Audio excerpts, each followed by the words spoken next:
Channel को subscribe कीजिए और बेल आइकन को हिट कीजिए, साथ ही में ऑल बटन को प्रेस कीजिए वीडियोस की नोटिफिकेशन सबसे पहले पाने के लिए। हेलो स्टूडेंट्स, कैसे हैं आप सब लोग? I hope you all are well. Students, इस वीडियो में हम पढ़ने वाले हैं क्लास 12th के चैप्टर नंबर 1 को। जी हाँ, चैप्टर नंबर 1 का नाम है नॉट फॉर प्रॉफिट ऑर्गेनाइजेशन। ये इस चैप्टर का 6th वीडियो है, 6th पार्ट है, और इस पार्ट में हम टॉपिक कवर करने जा रहे हैं रिसिप्ट एंड पेमेंट अकाउंट को। रिसिप्ट एंड पेमेंट अकाउंट कैसे बनाना है और क्या होता है रिसिप्ट एंड पेमेंट अकाउंट, ये हम इस वीडियो में जानेंगे। तो बने रहें इस वीडियो में अंत तक हमारे साथ, ताकि आपका रिसिप्ट एंड पेमेंट अकाउंट से रिलेटेड कॉन्सेप्ट क्लियर हो जाए। तो चलिए शुरू करते हैं इस वीडियो को। सो स्टूडेंट्स, पहले हम ये समझ लेते हैं कि नॉट फॉर प्रॉफिट ऑर्गेनाइजेशन क्या होते हैं। नॉट फॉर प्रॉफिट ऑर्गेनाइजेशन पिछले 5 पार्ट जो इस चैप्टर के हमने बनाया उसमें भी डिटेल में समझा रखा है। इस ऑर्गेनाइजेशन होते हैं जो कि प्रॉफिट के लिए काम नहीं करते हैं, लोगों को सर्विसेज देना ही इनका काम होता है। और इन ऑर्गेनाइजेशन की ऑनेस्टी को मेंटेन रखने के लिए, मेंबर्स को टाइम टू टाइम अपने खर्चों का हिसाब देने के लिए इस ऑर्गेनाइजेशन में मेंबर्स होते हैं जो इस ऑर्गेनाइजेशन को फंडिंग भी करते हैं, और उन्हें टाइम टू टाइम जो है हिसाब देना होता है कि भैया यहाँ पर कितना पैसा आया है, कहाँ से कितना पैसा आया है और कहाँ पर खर्च हुआ है और कितना हमारे पास बचा हुआ है। और साथ में लीगल रिक्वायरमेंट जो होती है, स्टैट्यूटरी रिक्वायरमेंट जो होती है, उसके लिए कुछ अकाउंट हमें बनाने होते हैं। तो उन्हीं अकाउंट्स में से एक अकाउंट है रिसिप्ट एंड पेमेंट अकाउंट। तो यहाँ पर रिसिप्ट एंड पेमेंट अकाउंट क्या है वो हम पढ़ेंगे। तो रिसिप्ट एंड पेमेंट अकाउंट जो है हमें अकाउंटिंग ईयर के लास्ट में बनाना होता है, और अकाउंट जो है कैश बुक के बेसिस पर बनाया जाता है। जितनी भी कैश रिसिप्ट है और जितनी भी कैश पेमेंट है वो हम रिकॉर्ड करते हैं कि इसमें कैश बुक में, और कैश बुक के आधार पे हम क्या बनाते हैं, रिसिप्ट एंड पेमेंट अकाउंट। तो जितनी भी कैश रिसिप्ट और कैश पेमेंट हमने ऑर्गेनाइजेशन में किए हैं उसकी रिकॉर्डिंग हम किस में करते हैं, कैश बुक में करते हैं। और कैश बुक से हम क्या बनाते हैं, रिसिप्ट एंड पेमेंट अकाउंट। तो रिसिप्ट एंड पेमेंट अकाउंट एक प्रकार से समरी हो जाती है, जितने भी बैंक और कैश ट्रांजैक्शन ऑर्गेनाइजेशन में हुए हैं उनकी एक समरी हो जाती है। तो चलिए आगे बढ़ते हैं। आगे क्या लिखा है, तो यहाँ पर वही लिखा है कि ये जो रिसिप्ट एंड पेमेंट अकाउंट है ये समरी है रिसिप्ट और पेमेंट्स की जो भी ऑर्गेनाइजेशन में पूरे साल में किए हुए हैं। अब यहाँ पर ये इर्रिस्पेक्टिव होता है पीरियड से, मतलब ये जितने भी ट्रांजैक्शन हैं ये हो सकते हैं करंट पीरियड के हों, प्रीवियस पीरियड के हों, या सक्सीडिंग पीरियड के भी हो सकते हैं। ये कैपिटल नेचर के भी हो सकते हैं और रेवेन्यू नेचर के भी हो सकते हैं। आगे देखते हैं कि जो रिसिप्ट एंड पेमेंट अकाउंट का जो फॉर्मेट होता है, या फिर रिसिप्ट एंड पेमेंट अकाउंट में जो हेड्स आते हैं, जनरली इन हेड्स को हम इंक्लूड करते हैं। यहाँ पर रिसिप्ट का मतलब होता है इनकम से और पेमेंट का मतलब होता है एक्सपेंसेस से। रिसिप्ट में सारे इनकम्स आ जाएगी, पेमेंट्स में सारे एक्सपेंसेस आ जाएंगे। यहाँ पर कौन कौन से हेड्स हैं जो हम नॉर्मली इस अकाउंट को बनाने के लिए लेते हैं, यहाँ पर आपको स्क्रीन पर दिखाई दे रहे होंगे। चलिए आगे बढ़ते हैं।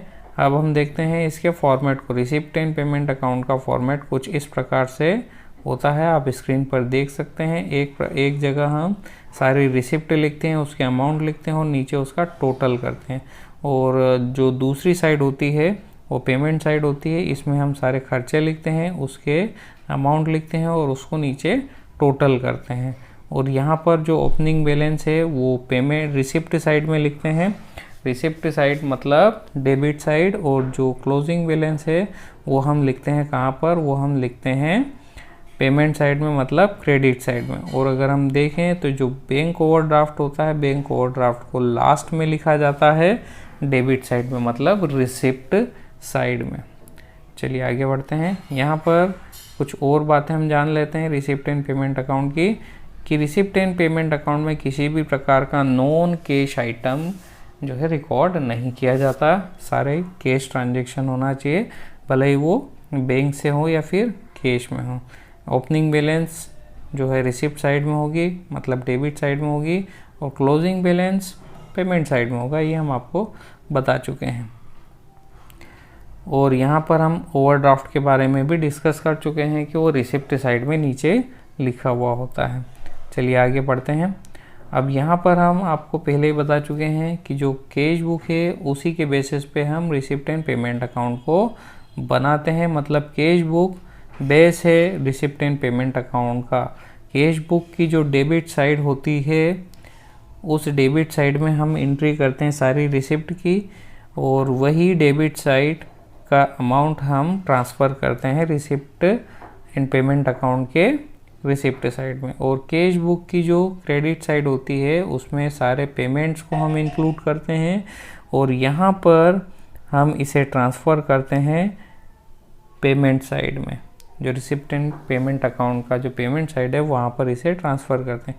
फिर स्टूडेंट्स, आपके दिमाग में कन्फ्यूजन आया होगा कि जब कैश बुक से ही हम रिसिप्ट एंड पेमेंट का पूरा हिसाब निकाल सकते हैं तो हमें रिसिप्ट एंड पेमेंट अकाउंट बनाने की ज़रूरत ही क्या है अलग से।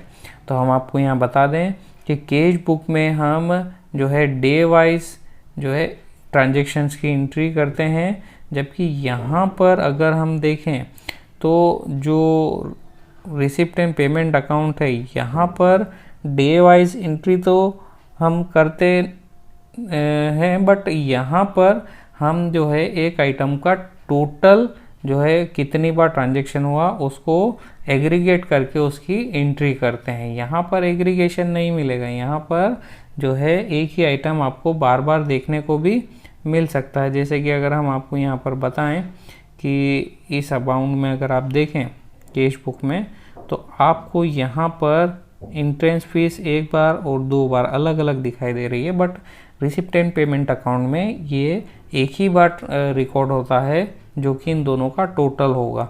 तो हम आगे और देखेंगे कि इसको कैसे बनाना है। तो यहाँ पर अभी इतना समझ लें कि कैश बुक से हम बनाते हैं रिसिप्ट एंड पेमेंट अकाउंट को। चलिए अब आगे देखते हैं। ये हम बता चुके हैं कि कैश बुक में जो डेबिट साइड होती है वो सारे रिसिप्ट होती है, और क्रेडिट साइड पेमेंट साइड होती है। रिसिप्ट साइड में सारी इनकम और पेमेंट साइड में सारे एक्सपेंसेस होते हैं। और अभी कुछ देर पहले हमने बताया आपको कि इसी वीडियो में हम आपको बता चुके हैं कि जो टोटल अमाउंट होता है आइटम्स का उन्हें इंक्लूड किया जाता है रिसिप्ट एंड पेमेंट अकाउंट में, जबकि कैश बुक में सेपरेटली अगर कोई आइटम का ट्रांजैक्शन बार बार हुआ तो उसे बार बार रिकॉर्ड करने की ज़रूरत होती है, बट यहाँ पर हम टोटल अमाउंट लिखते हैं। अब अगर हम देखें इसको आगे, तो यहाँ पर हम देखते हैं कि यहाँ पर आपको एक गोल्डन क्रिकेट क्लब की कैश बुक दिखाई दी गई है, और यहाँ पर हमने जो है आइटम्स को सेग्रीगेट कर लिया है उनकी फ्रीक्वेंसी के अकॉर्डिंग। यहाँ पर अगर आप देखें तो जितने भी रिसिप्ट अकाउंट है उनमें कोई ट्रांजैक्शन अगर बार बार हो रहा है किसी आइटम का तो उन्हें हम उनका टोटल करके यहाँ पर लिख देते हैं। तो मतलब पार्ट ए और पार्ट बी ये दो चीज़ें हम बनाते हैं। कैश बुक अगर हमारे पास है तो पार्ट ए और पार्ट बी ये दो चीज़ें हम बनाते हैं, और पार्ट ए में हम लिखते हैं सारे रिसिप्ट ट्रांजैक्शंस को। उनमें जो रिसिप्ट ट्रांजैक्शन में जितने भी आइटम हैं उनको हम एग्रीगेट करते हैं। तो पार्ट बी जो होता है, पार्ट बी में हम जितने भी पेमेंट्स होते हैं उनको आइटम वाइज एग्रीगेट करते हैं। तो यहाँ पर हमें ये करना होता है, एग्रीगेशन करना होता है। एग्रीगेशन का मतलब होता है कि जो आइटम बार बार आ रहा है, जिस आइटम का ट्रांजैक्शन बार बार हो रहा है, उसे हम एक टोटल निकाल के एक बार ही लिखें। हम पहले बता चुके हैं कैश बुक और रिसिप्ट एंड पेमेंट अकाउंट में ये डिफरेंस है कि यहाँ पर कोई आइटम आपको बार बार दिखाई देगा, रिसिप्ट एंड पेमेंट अकाउंट में वो बार बार नहीं दिखाई देगा, वो एक ही बार दिखाई देगा। इन दोनों का और टोटल उसमें लिखा जाएगा। तो चलिए आगे देखते हैं इसके बारे में। तो यहाँ पर पार्ट ए में हम जितने भी जो आइटम्स है उन आइटम्स को हम लिख लेते हैं। जैसे यहाँ पर अगर आप देखें तो एंट्रेंस फीस 2 बार आई थी और लोकल रेंट एक बार आया था। और अगर लाइफ मेंबरशिप फीस की बात करें तो ये 2 बार इसका ट्रांजैक्शन हुआ था। डोनेशन एक बार हुआ था और इंटरेस्ट ऑफ गवर्नमेंट सिक्योरिटीज़ भी यहाँ पर एक बार ही इस चीज़ का ट्रांजैक्शन हुआ था। तो इस टाइप से हम इसे सेग्रीगेट कर लेते हैं और एग्रीगेट करने के बाद यहाँ पर टोटल हम निकाल लेते हैं। चलिए अब पार्ट बी की तरफ बढ़ते हैं। तो पार्ट बी में भी आप देख सकते हैं कि कुछ आइटम्स का जो ट्रांजैक्शन है वो एक ही बार हुआ था, कुछ आइटम का ट्रांजैक्शन एक से ज़्यादा बार भी हुआ था। तो उनका हम टोटल कर लेते हैं यहाँ पर अगर हम देखें वेजेस एंड सैलरी का तो कितनी बार इसका ट्रांजैक्शन हुआ है आप देख सकते हैं और यहाँ पर जो है टोटल भी उसका निकाला हुआ। तो इस प्रकार से कैश बुक से अगर हमें payment receipt and payment account बनाना है तो पहले हमें आइटम्स को एग्रीगेट करना पड़ेगा, जितनी बार उनके ट्रांजैक्शंस हुए हैं उनका टोटल करना पड़ेगा।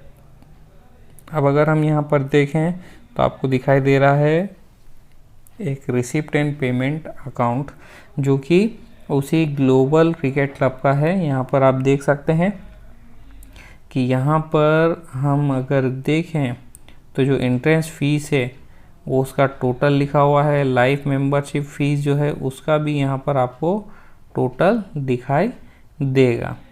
तो यहाँ पर इसी टाइप से हम रिसिप्ट एंड पेमेंट अकाउंट को बनाते हैं। बहुत सिंपल कॉन्सेप्ट है, बहुत ही आसानी से आप बना लेंगे।